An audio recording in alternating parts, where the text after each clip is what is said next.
बोलिए श्री द्वारिकाधीश की जय।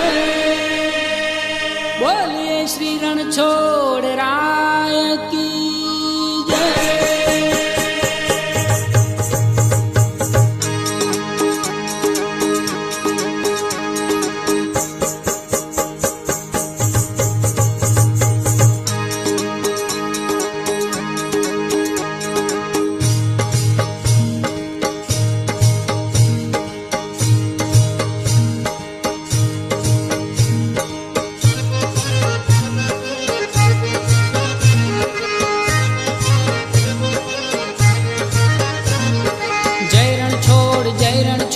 जय रणछोड़ माखण चोर।